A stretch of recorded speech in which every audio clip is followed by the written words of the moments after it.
Okay, hi guys. So today I'm going to teach you about graphs, and graph is a big topic and it is very important. So it cannot be covered in a single lecture, but a lot of things are going to be covered in this graph lecture, and the rest we will cover in the future lectures.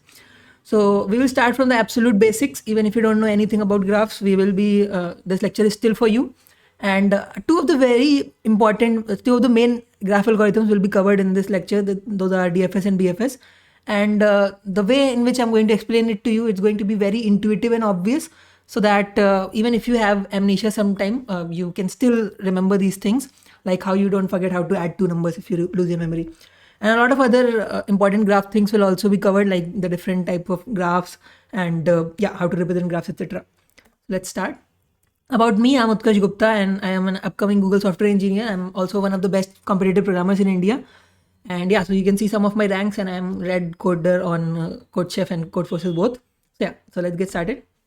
Okay, so some of the prerequisites of this lecture are like you should have a little bit of problem solving experience. So if you have no experience, then you might have some problem with understanding what's going on here. But yeah, and you should know STL in C++, or equivalently, if you use Java, you should know the containers like array list and all those containers. So yeah, and you should know recursion. So look at my strategic planning. Just before this graph lecture, I have already taught STL and recursion. So if you don't know those things, you can go and check out my previous videos.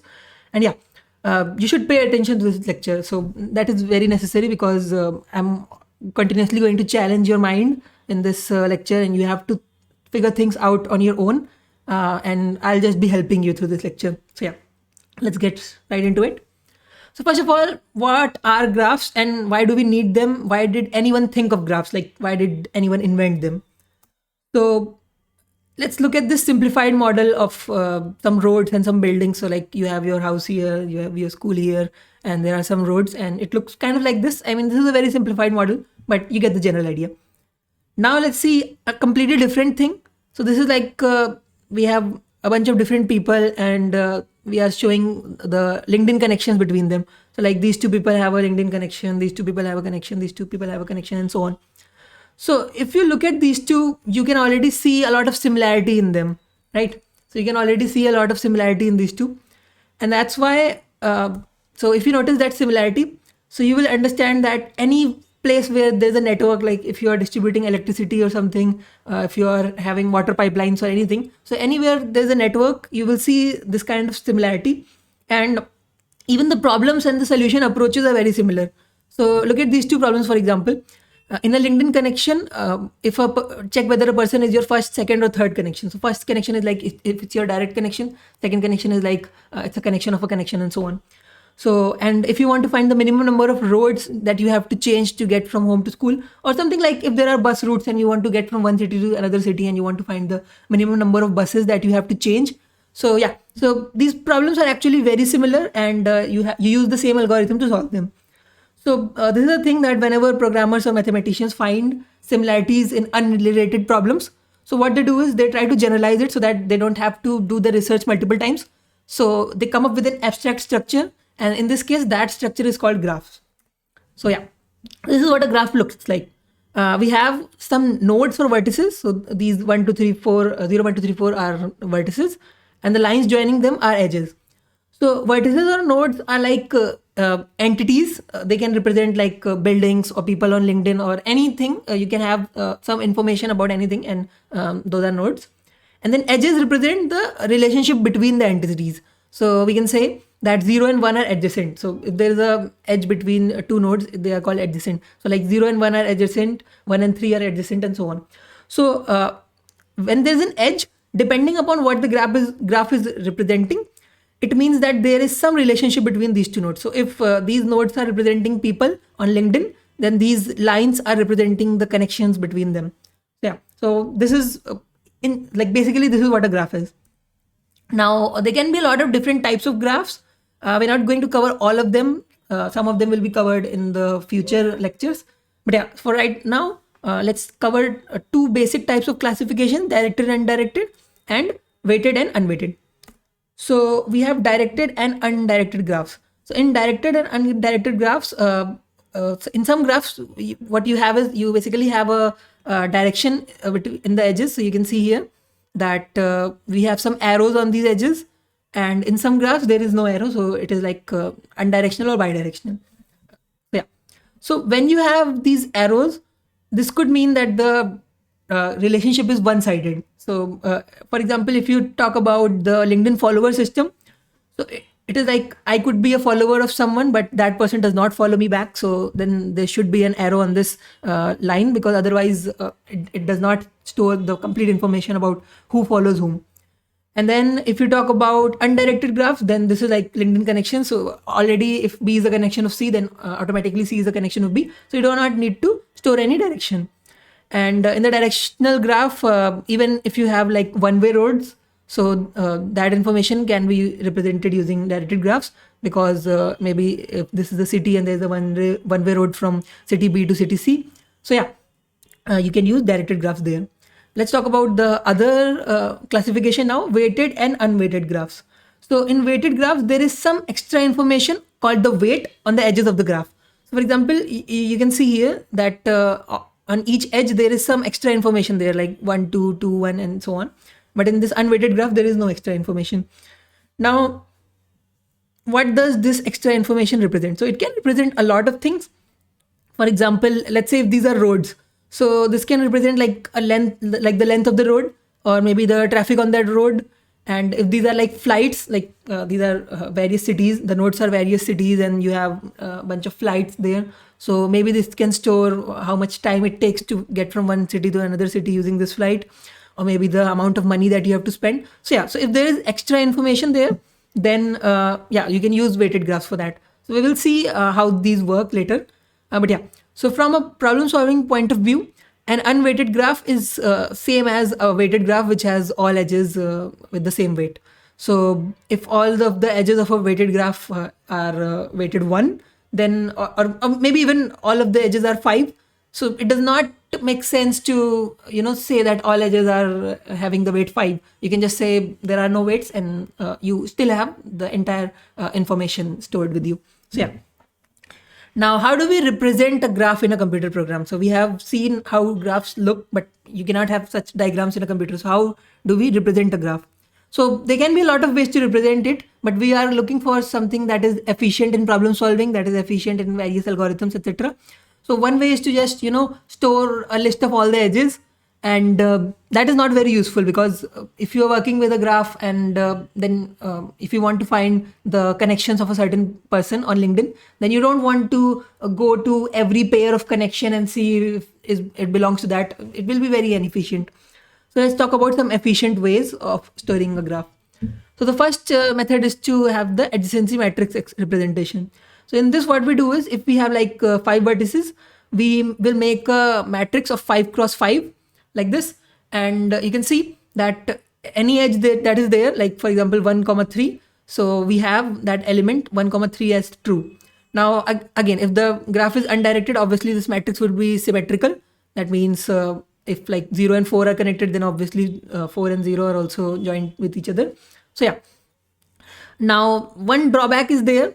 It's that it takes V square memory even if the number of edges is small. So in graph problems, when you try to solve some problems on Codeforces or anything, you would have a graph with say around 10 to the power 5 vertices, and the edges would also be around 10 to the power 5 or 2 into 10 to the power 5 or something. But if you try to use this representation, it would take V square space, that is 10 to the power 5 square space. So you don't have that much space, and yeah, so you'll get memory limit exceeded. One more thing is that if the graph is weighted, then instead of storing just true and false in these matrix squares, you can store the weight instead. So for example, if the edge from 1 to 2 has the weight 5, so you can just store a 5 here instead of storing a true. So yeah, so this is one way to store all the information about a graph. Now the another way that is actually better than this is called the adjacency list representation. So in this, what we're doing is we are having the graph, and corresponding to each node, we are storing a list of all the vertices that are adjacent to the current vertex. For example, if we look at 0, we know that 1 and 4 are adjacent to 0. So to 0, you have 1 and 4 that are adjacent. Then from 1, you can see that 0, 2, 3 and 4 all are adjacent. Then from 3, you can see that 1, 2, and 4 are adjacent. So like this, you can store the entire list of all the vertices that are adjacent to a given vertex. So this way you can have multiple lists, and this is the adjacency list representation. Now, if the number of edges aren't a lot compared to the number of vertices, then those graphs are called sparse graphs. Like I just gave you an example. If the number of vertices are around 10 to the power 5 and the edges are also not much more than 10 to the power 5, then those are called sparse graphs. And if the number of edges are too much, those are called dense graphs. But yeah, so when you have a sparse graph, then adjacency list representation is very good, because the advantage is that it takes only O of V plus E memory. So if there are V vertices and E edges, then it takes only O of V plus E memory, because you have V lists. So that's where we get V memory. And whichever edge you have, like if you have an edge from 2 to 3, you can see that in the adjacency list of 2 there is a 3, and in the adjacency list of 3 there is a 2. So any edge will add only 2 items to all the lists in total, right? So this edge has the information of this edge is only in these 2 lists, and only as one integer each. So yeah, so that's why the total amount of memory that is taken in storing the adjacency list is just O of V plus E. So if the number of edges is not a lot, then you can store the entire information about a graph much more efficiently than the matrix representation. Also, the number of items in the adjacency list of a vertex is called the degree of that vertex. So for example, if you look at this 3, you can see that there are 3 vertices adjacent to it. So we say that the degree of this vertex 3 is 3. And similarly, the degree of 1 is 4, the degree of 2 is 2, the degree of 4 is 2, and so on. So yeah, this is the adjacency list representation. Okay, so now we know how to represent a graph. Now we know a little bit terminology about graphs. So now, before moving to the other terminology, let's look at a problem, and then we'll understand why did we even invent the future terminology. Okay, so yeah, this is an interesting problem. So we have some metal nails, and they are joined with some metal wires like this. And yeah, so the metal nail A is connected to the power supply. And what you want to do is you want to tell which of these nails, if you touch, you will get an electric shock. So yeah, so that's the question. You can think about it for a minute, and then you'll see that, yeah.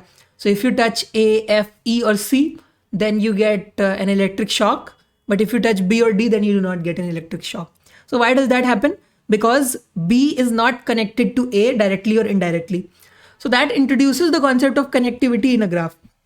So it is also called, it can also be called reachability sometimes. For example, let's say some bus routes are there in a city, and you want to get from one place to another place, but there are no direct or indirect buses from that place to that place. So we would say that, okay, this is not reachable from there. So yeah, so this is the concept of connectivity in a graph. So let's dive deeper into that. Okay, so there is some more terminology that is related to the connectivity. So first of all, we have a thing called path. So what is a path? A path is a sequence of distinct vertices like this, such that there is an edge from the A of x to A of x plus 1. For example, A1, A2, A3, A4, like this, we have multiple vertices, and there should be an edge from this to this, this to this, and this to this, and so on. So then that's a path. You can look it here and you will understand what I'm talking about. So like if we start from 2, we go to 1, and then to 4, and then to 3, and so on. So in this way, this is a path, 2, 1, 4, 3. So this is a path. Like 5 and 6 is a path. But if we say 2, 5, 6, this is not a path, because there is no edge from 2 to 5. So yeah, so that's a path. And then if we talk about connectivity, so if we try to, formally say what connectivity is, it is like if there is at least one path from X to Y, then they are connected. For example, 2 and 4 are connected, 1 and 3 are connected, 5 and 6 are connected, but 3 and 7 are not connected. Okay, so connectivity, you can think of it like if there is some electricity in the second node, if you touch the fourth node, will you get a shock or not? So that is what connectivity is like. But yeah, because it's kind of like, the electrons need to have a path to move from that vertex to that vertex. So yeah, so again, you can see why connectivity can be explained using a path. And then there is a thing called connected component. So these circles represent connected components. Connected component is like a group of vertices, a maximal group of vertices. I'll explain what maximal is. So it is a group of vertices in which every item is connected to the other one. For example, 2 and 4 are connected, 1 and 3 are connected, and then 1, 4 are connected, and so on, right? So why did I say that it's a maximal group? So maximal group means that you cannot have like a smaller group of this and call it a connected component. So for example, if you say that you take the group 1, 2, and 3, then you know that all three of them are connected to each other, but you cannot call it a connected component because that is not maximal. Maximal means that you cannot add another vertex to it and it still remains connected, right? So yeah, so that's what a connected component is. Now, if someone asks you in this graph how many connected components are there, so you would say there are 3 connected components because, and I mean, I have circled all 3 of them. So yeah, so this is about, this is the terminology about connectivity. Now, the question is, if you want to write a code to find a connected component, how would you do that? So the idea is pretty intuitive. It is something like, as I said, you want all the direct and indirect connections. So if you start from a vertex and then all the vertices adjacent to that vertex are in the same connected component. So for example, if you start from like 2, then obviously 1 is also in the same connected component because 1 is adjacent to 2. So like if there is electricity on 2, then obviously if you touch 1, there will be electricity at 1. But anything that is adjacent to 1, that is also a part of that same connected component. And then anything that is adjacent to 4, that is also a part of the same connected component, and so on. So yeah, so if you think of it recursively, it is something like you first visit a vertex X. So you start with some vertex. Let's say X is the vertex where you have the, initially X is the vertex where you have the electricity. So this is like a very basic idea, but you can understand the general idea from here. So if we think of it recursively, we first visit X. So now for each Y in the adjacency list of X, so that means all the vertices that are adjacent to X, what we can do is we can recursively visit Y as well. So that will cover all the indirect connections as well. So like if we visit 1, then we go to all the direct connections of 1, and then let's say we get 5. So then we will go to all of the direct connections of 5, then all of the direct connections of those vertices, and so on. So in this way, we will visit everything, and in that way, we visit the entire connected component. Now, one problem is that if we look at this 5 and 6, so what's happening is that if we go from 5 to 6, then we can also go from 6 to 5, then again 5 to 6, 6 to 5, and so on. So this is like an infinite loop, and we want to avoid that. So it's kind of like being lost in a maze or a bhul bhulaiya. So if you are like in a maze and you are going in different directions, so what can happen is you can come back to the same place and then you can keep tracing the same directions again and again, and you will not realize that you are stuck in a loop. So to do this, what you must have seen in some movies, like they spill some paint on the places they've already been. So yeah, so you have to mark the places that you have already been in so that you don't get stuck in infinite loops. So that exact thing we have to do here also. And once we do that, this algorithm is called a DFS or a depth first search. So that's how easy it is. This is called a depth first search. I have given you an animation to explain what's happening. So let's say we start from S and so we first visit A, then B, then D. And so once you look at the code, you will get a more clear idea about what's happening in this animation. So first of all, we have some number of vertices and we have the list of vectors. So this is like the adjacency list. For each vertex, we can store the adjacency list. And we also need to mark which of the ones are visited. So because we don't want to get stuck in infinite loops. So whenever we when we DFS a current vertex, so this is like the visit function from the last slide. So whenever we visit it, we mark it as visited because we don't want to visit it again. So after that, we iterate on the next vertex from the adjacency list of that. And now if we see that the next vertex is already visited, then there is no point of visiting it again, and we just do nothing and continue from there. Otherwise, we visit the next vertex as well.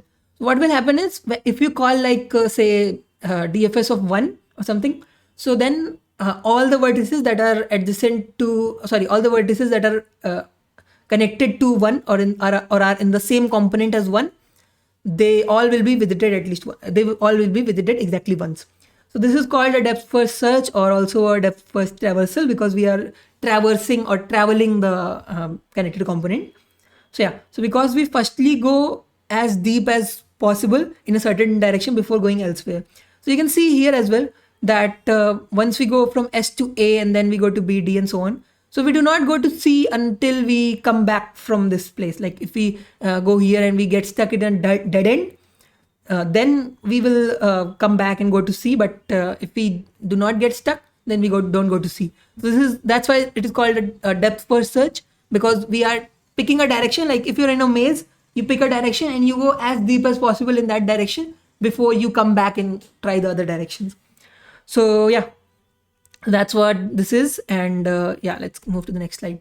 So the question is, what is the time complexity of DFS? So it is actually O of V plus E, which is also the space complexity of storing the adjacency list. So why is it O of V plus E? Because if you look at the vertices, you are marking them as visited and you are not visiting them again. So every vertex is visited only once, so that gives us the V part in the time complexity. But where does the E part come from?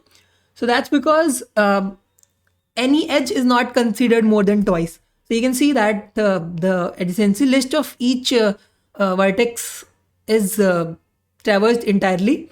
But if you look at any edge, it will be considered only when you're at the endpoints of this. Like when you're at A, you can consider AD, and when you're at D, you can consider DA. But that's it. You do not consider this edge ever again. So yeah, so any edge is considered only twice and any vertex is considered only once. So that's why the total time complexity of the algorithm is O of V plus E. Okay. Now let's talk about cycles and tree. This is like, we won't go much deep into tree, but let's talk about cycle in general. So cycle is kind of like a path, but it starts at and ends at the same vertex. So in a path, all the vertices are distinct, but in a cycle, the first and the last vertex is same. So for example, I've circled a cycle here. You can see that if we go from 2 to 3 and then 4, then we come back to 2. So yeah, so this is like a cycle.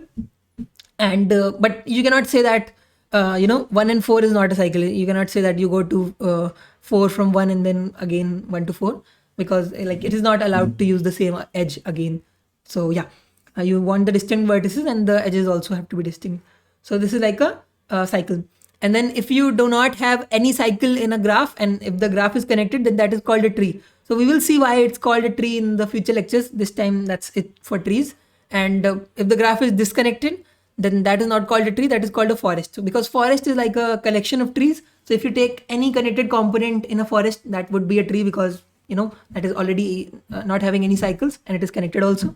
So you have like a bunch of trees, and that's why it's called a forest. We'll talk about these things in the future lecture, but yeah, that's it for this lecture. And I mean, that's it for this lecture about trees. We have more content right now, but yeah. So try out these problems. You can try out these problems using DFS. So this one is about given a graph, you have to count the number of connected components in the graph. Okay, so if you are given a graph, how do you find the number of connected components in the graph? So you can pause and think about it for a minute. And now I'm going to show you the code to give you the general idea. So first of all, let's say the input is given in this format, which is the format from the question. So you have the total number of vertices, and you have the total number of edges. And in the next lines, like in the next 5 lines, you have the description of edges. So like there's an edge from 1 to 2, there is an edge from 2 to 3, 2 to 4, 3 to 5, and so on. And these are undirected, so obviously 1 to 2 means 2 to 1 as well. So yeah, so this is the DFS part. This you have already seen. This is the main code. So what you have is, you take the number of vertices and edges as the input, and then you take the edges as the input.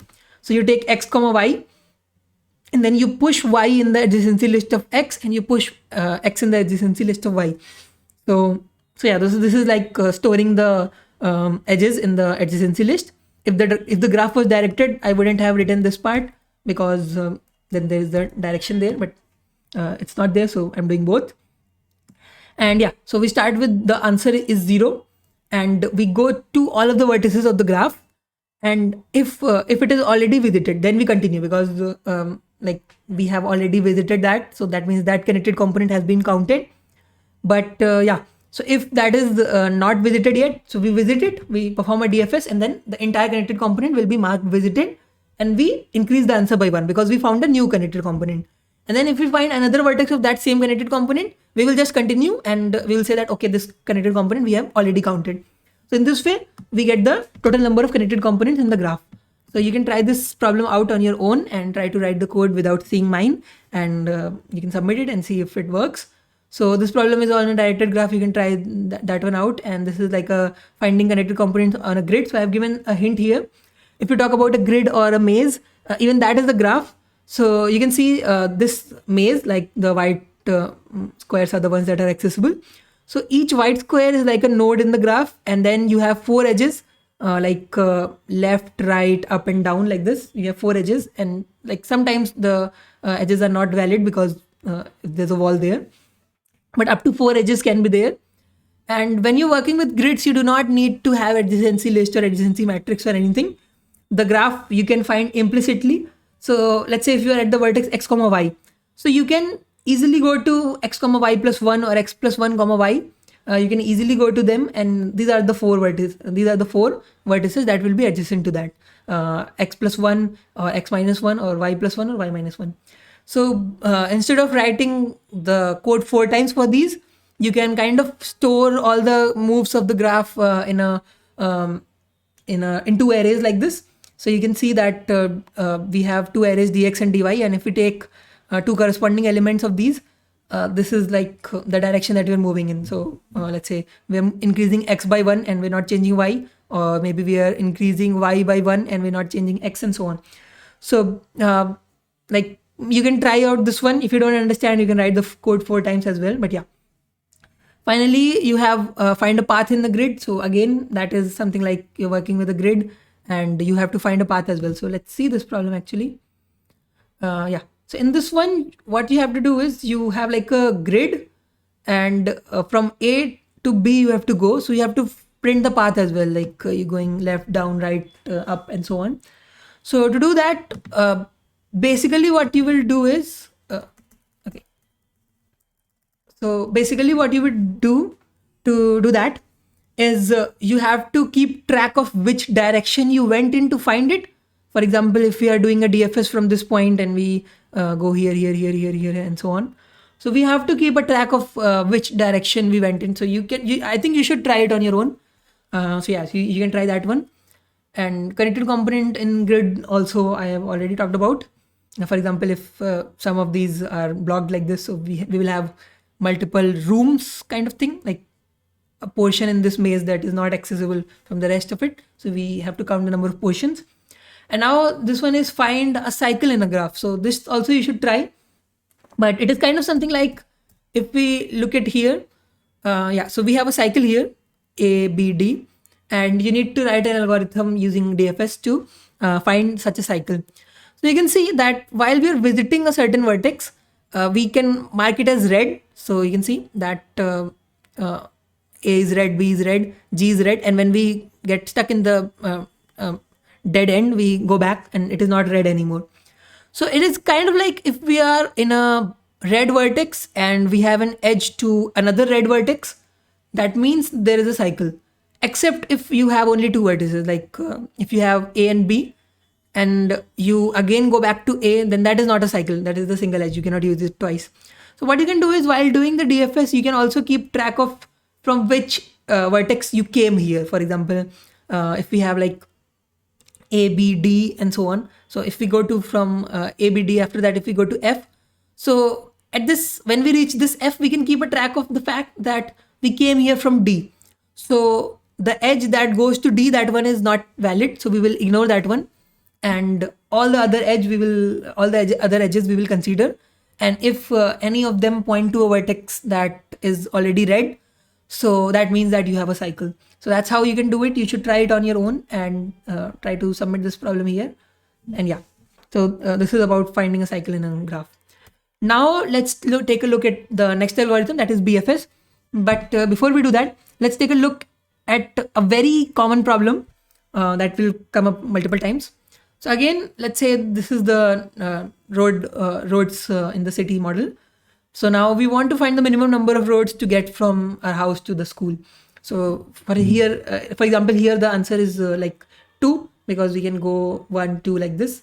There are other paths as well that are longer, but we want to find the shortest one.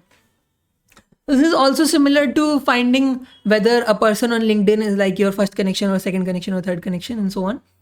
kind of like finding the distance between the two vertices in a unweighted graph.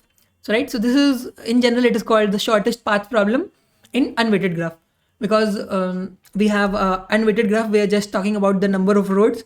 We are not considering the length of roads or the amount of traffic or anything. We're just considering the number of roads. So that's why this is an unweighted graph.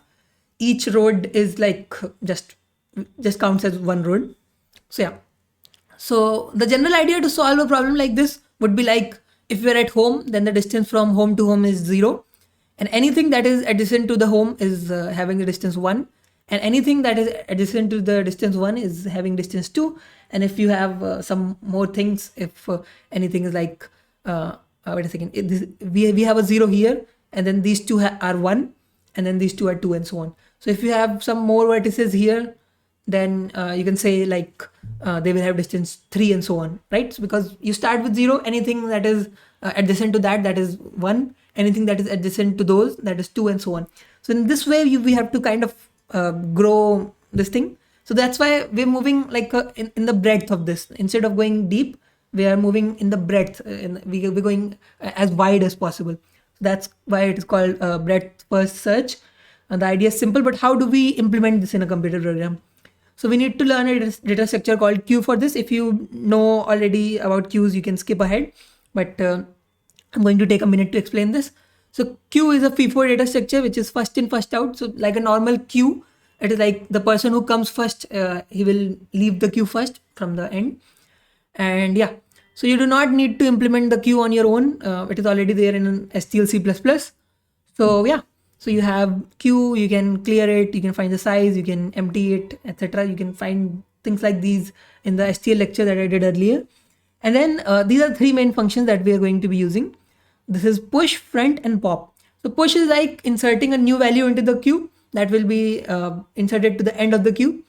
And then front is the value, it returns the value that was pushed earliest. So like if multiple people are there in the queue, then the one who came to the queue first, that would be at the front of the queue. You can imagine it like there's a queue of people standing in a line, and then the person who is standing at the front, that is q.front, and q.pop means that that person leaves the queue and then everyone moves one step forward and stuff like that. So yeah, push and pop are also known as in queue and dequeue. So now let's look at the BFS algorithm. You can look at this animation to kind of understand what's going on. But before that, let's look at the code. So initially we can say that the distance of each vertex is infinite. That means we have not reached it yet. Maybe like if the graph is disconnected, then we can say that the distance is always infinite. Infinite means that we cannot reach it, right? So we start off with every distance infinite.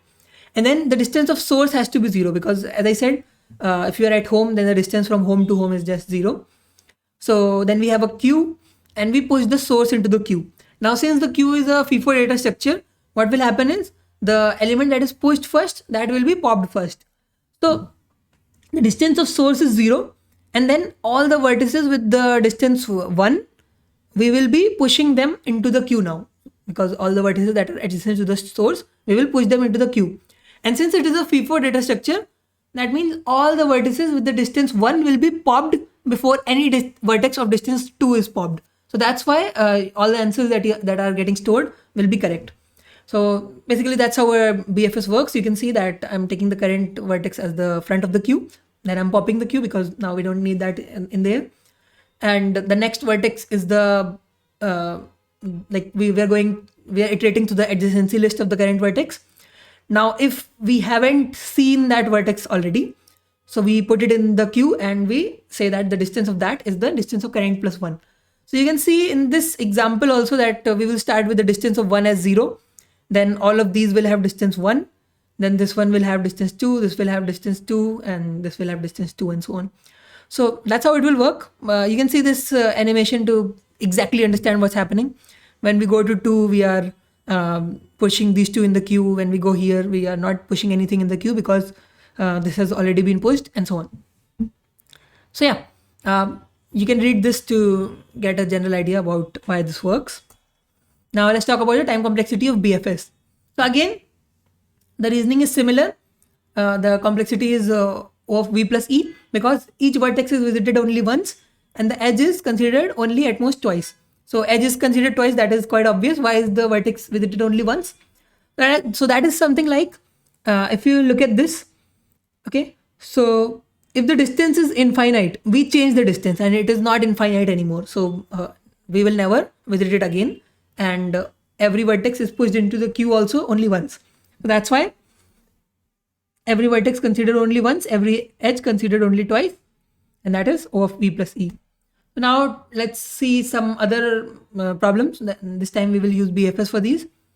So I have given some other problems as well. They might not require DFS or BFS both, or they might require both, or either one of them. But let's look at these problems that are BFS specific. So first one is find and print the shortest length path. So finding the shortest path from one vertex to another is kind of obvious. We have already talked about it, just a BFS. But how do we print the path? Like we have to print the exact path as well. So how do we do that? So to do it, I've given you a hint. You can store for each vertex from which vertex we reached here. So it's kind of like this, that if we are going to next from current, we can store for next that we came here from current, and then when we reach the destination, we can kind of trace the path back, like, okay, so the destination we reached from this vertex, and then this vertex we reached from that vertex, and so on. So you can try that. Then minimum moves of knight on chessboard to reach from one point to another. So this is also very interesting. It's kind of like you have a knight on the chessboard, and knight has some strange kind of moves. So you want to move from that position to some other position. So you want to count the minimum number of moves. You can try that out. This one is reach a destination before competitors. This is also very interesting. You have to use some logic to solve that one. So try that out. This is from CSCS, I think. Again, minimum possible moves to win snakes and ladder. So you are given a snakes and ladder board, and you have snakes and you have ladders and so on. What you want to do is you want to tell the minimum number of moves that are like the minimum number of dice throws or something, such that you get from the initial point to the final point. Then these are some problems that you can think about, that nothing to write codes or submit. But yeah, so will BFS work if the graph is directed? Will it work if the graph is weighted? Try to take some examples or situations and see if it works. Then some miscellaneous problems also I have given. You can try these out. Some of these might be too hard for the content of this lecture, but you can still try them. Maybe we will cover them in some future lectures.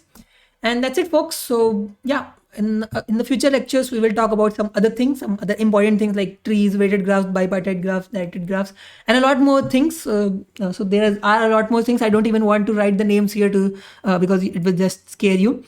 So you can try those out. And thank you for watching. If you want to,